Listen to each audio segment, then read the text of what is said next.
Okay mga idol, meron na naman tayong napunding ilaw na LED. Di-DIY tayo ngayon.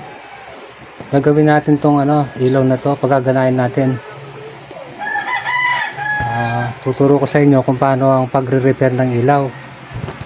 At kung meron kayong mga ganyang mga ilaw, huwag nyo munang itapon.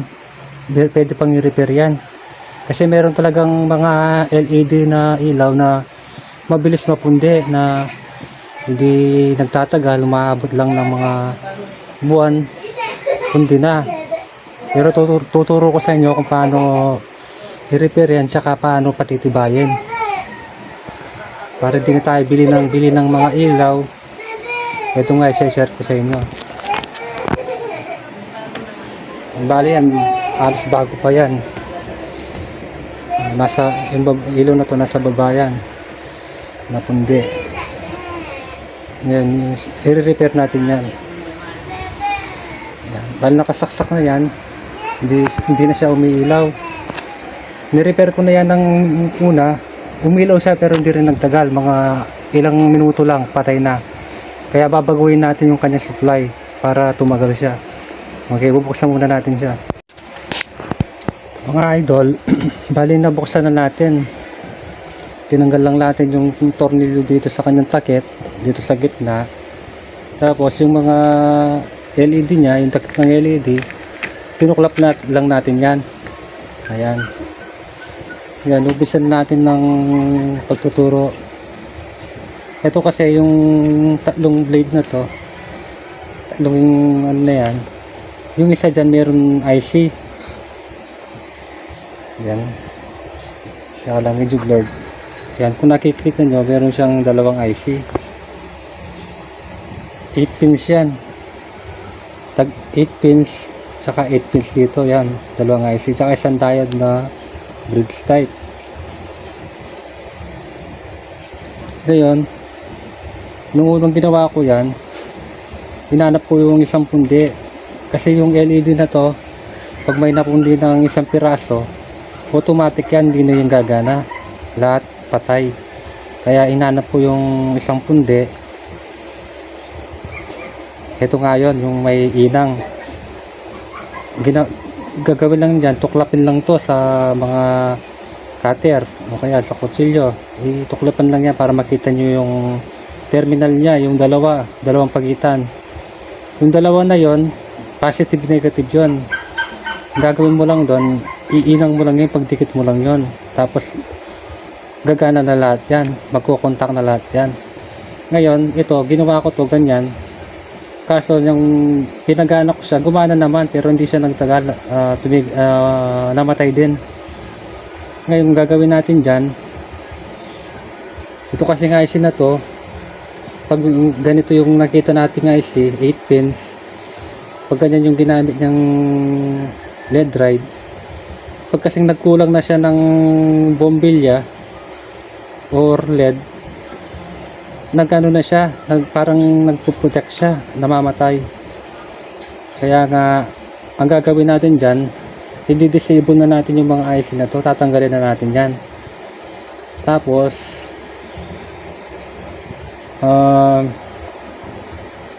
yung mga linya niyan, yung papunta ng diode, yung output ng diode, yung positive negative, ida-direct na natin dyan.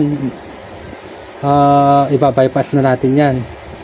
Pati yung resistor na to, i-bypass na natin yan. Yan, yung nakikita natin sa malabo kasi yung natin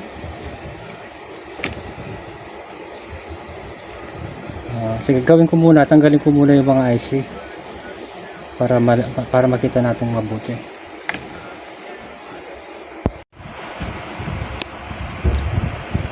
Ayun mga idol, ito pula na itong wire na to, binaypass ko na yun sa positive. Ganun kasi yan mga idol. Pag-aaralan kasi natin yung board na yan, titignan natin yung mga linya. Ito kasing diode, una natin titignan yung output nya, yung negative positive. Ngayon, yung nakita ko dyan, yung negative na to, pupunek na siya dito. Wait lang, tuturo ko.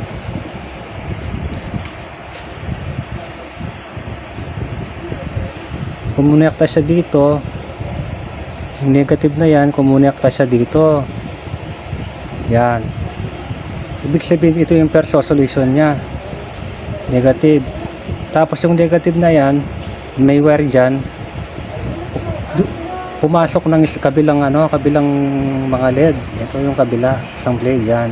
Ito yung wire na yun. Pumasok siya dito. Tapos umikot. Kasi naka-series lahat yan umikot yan. Tapos dito siya lumabas. Tapos pumasok na naman yan sa kabilang ilaw. Yan. Series lahat kasi yan yan, paikot-ikot lang yan. Pumasok dito. Dumaan sa dito. Umikot na naman yan. Tapos dito siya lumabas. Tapos ito naman pumasok na naman uli dito sa mga LED bulb. Yan. Tapos yung LED naman na yan, umikot naman yan ganun pag ganun umikot yan. Pag ganun, tapos may linya dito, bumalik siya. Umikot siya dito.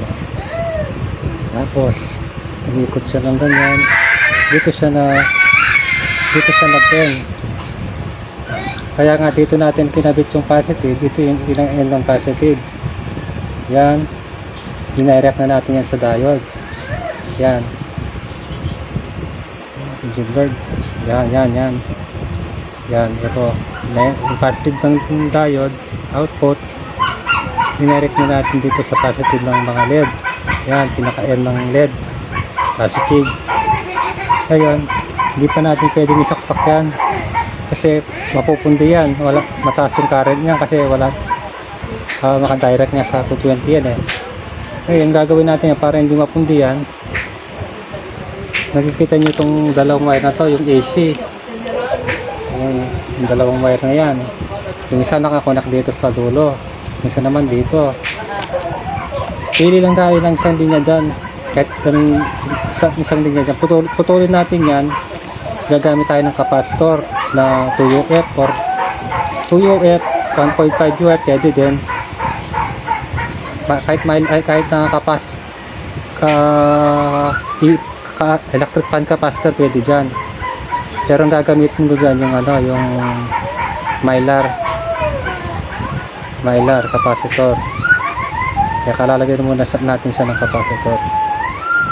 Yung ginawa natin, bali ito nag-series tayo ng dito sa isang linya ng ating AC source.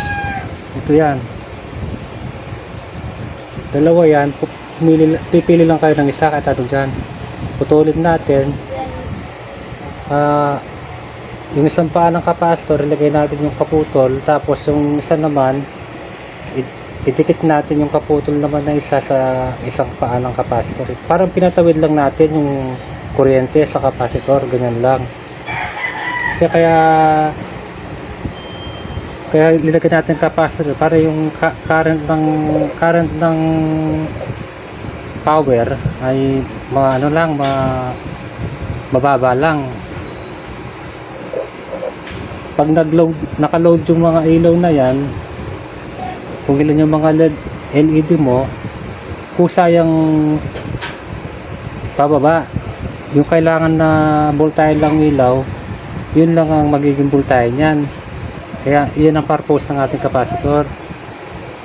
Kasi pag naka-direct yan, walang capacitor, mataas na mataas yung current niya, sabog agad yan. Pag saksak pa lang, sabog lahat yan. Kaya yan lang ang purpose ng capacitor. Yan, bali ito, ulitin natin. Nag-bypass lang tayo dito, ginawa lang natin, bypass lang natin yung positive kasi ito lang ang kailangan na i-bypass. Kasi itong negative ng output na dito, dumiretso na doon sa isang wire. Umikot na siya doon pa sa kabilang bali yung positive na lang yung natin, bypass natin. Ito yung positive ng mga LED, yung N niya, yan. Kaya ginamp ko na lang ganon. Yung kasing positive na dati naka-connect na yan sa IC, yung 8 pins na tinanggal natin. Yan, yung 8 pins. Yung medyo blurred yung camera natin. Yan, yung 8 pins. Tinanggal ko na yung dalawa dyan. yung umiikot-ikot pa dyan yan sa IC na yun eh. Ngayon, dahil tinanggal ko na yan at wala na rin connection sa mga linya, dinirect ko na dun sa positive. Yan. Ngayon, tetesting na natin to kung gagana yung ginawa natin. Ay, meron pa pala akong nakitang pundi kanina na tinesting ko na ayaw umilaw. Meron pa na pundi kanina. Ito, dalawa yung napundi. Ito, saka ito, yan. Ginawa ko lang dyan, ito, gamit ko lang tong cutter. Tutuklapin lang ng ganyan to pag pundi. Tutuklapin lang, tatanggalin lang yung pinakatakip niyan. Makikita mo yung mga dalawang linya niya na magpagitan, ipagdikit mo lang yung sa inang para yung connection niya magtuloy-tuloy, magkukonekta yan. Kasi pag napundi yung isa dyan, yun yung dahilan kaya namamatay yung buong ilaw, namamatay lahat. Kasi pag napundi yan, siyempre mapuputol, parang naputol din yan pag open yan. Yan yung umiikot yung mga linya yan, naka-series lahat yan. Kaya pag napundi yung isa, patay lahat yan. Kaya ganyan ginawa natin, kahit di na tayo magpalit ng LED, i-short na lang natin yan sa kanyang pwede naman yan basta ginaminot natin ng capacitor. Kahit ilang bombilya pa yan, pwede yan. Kasi ito parang auto volt na yan. Kung ilan yung ilaw mo, yun rin ang voltahe na ilalabas niya. Bali yung nilagay ko na capacitor yung value niya, hindi ko na masyadong binasa, pero pag tinest ko sa parang hanggang sa 1 nasa 1 UF lang. Pero ang recommend ko niyan 2 UF para maliwanag na maliwanag. Okay, testing na natin. Okay, saksak na natin. Ito yung power cord, nakasaksak na doon. Sasaksak ko na lang dito ay sa pang extension. Abangan nyo kung ilaw siya.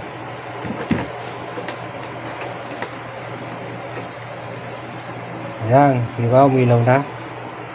Yun lang mga idol, yung paraan para ma-repair mo pa yung mga ilaw na yan. Yan kasi pag capacitor na inilagay mo dyan, magtatagal na yan kasi tamang-tama yung current na binibigay niya, hindi masyadong malakas, hindi naman mahina, saktong-sakto lang. Pero yung dati kasi yung dahilan kaya agad napupunti yung mga ilaw na nabibili natin, yung supply niya sobrang taas ang current. Kaya pag kinakapa mo yung ilaw na to, sobrang init, nag-overheat. Kaya ilang gamitan lang, punti na. Kasi naluluto sa sobrang init. Pero yan pag ginamitan mo ng capacitor, yung init niya parang normal lang. Palitan na lang natin itong tuyo pag meron tayong capacitor, okay na yan. Ito pwede naman yan, kaso mas maganda pa rin yung 2UF maliwanag. Okay, hanggang dito na lang siguro yung ating video. Sana paki-like at subscribe na lang ating video. Okay, dito na lang tayo. Maraming salamat.